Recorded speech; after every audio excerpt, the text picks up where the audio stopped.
Օրհնիր Տիրոջը, ով իմ անձ, ու այն ամենը, որ իմ ներսում է նրա սուրբ անունը։ Օրհնիր Տիրոջը,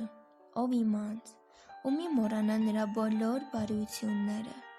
ով ներում է քո բոլոր անօրենությունները, ով բժշկում է քո բոլոր ախտերը, ով փրկagնում է կյանքը տապականությունից և քեզ ողորմությամբ ու գթությամբ պսակում, ով կշտացնում է սիրտդ բարությամբ այնպես, որ երիտասարդությունը դարձվի պես նորոգվում է։ Տերն արդարությամբ ու իրավունքով է գործում բոլոր զրկյալների հանդեպ։ Նա իր ճանապարհները ծանուցեց Մովսեսին, իր արարքները Իսրայելի որդիներին։ Բարեգութ ու ողորմած է Տերը, ուժ բարկացող ու առատ ողորմությամբ։ Նա միշտ չի հանդիմանի, ոչ էլ հավիտյան ող կպահի։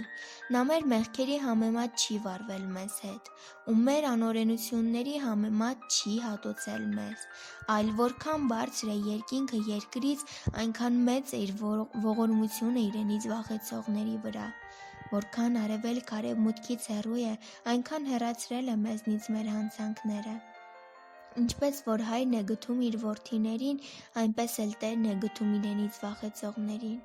Քանի որ գիտի մեր կազմվածքը, հիշում է, որ մենք հող ենք, մարդու օրերը խոտի պես են, նա ծաղկում է ինչպես դաշտի ծաղիկը, բայց քամին դրա վրայով անցնելուն պես ոչնչանում է, և այլևս դրա տեղը չի ճանաչում դրան։ Բայց Տիրոջ ողորմությունը հավիտյանս հավիտենից իրենից վախեցողների վրա է, ու նրա արդարությունը որդիների վրա։ Նրանց վրա է, որ պահում են նրա ուխտը, հիշում ու կատարում են նրա պատվիրանները։ Տերն իր գահը երկինքներում հաստատեց։ Նրա թագավորությունը տիրում է ամենքի վրա։ Օրհնեցեք Տիրոջը, ով նրա հրեշտակներ,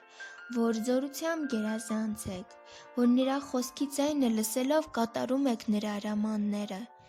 Օրհնեցեք Տիրոջը, ով նրա բոլոր զորքեր,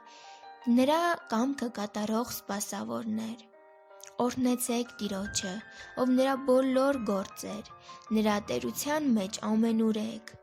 Օրհնիր Տիրոջը, ով իմ անձ,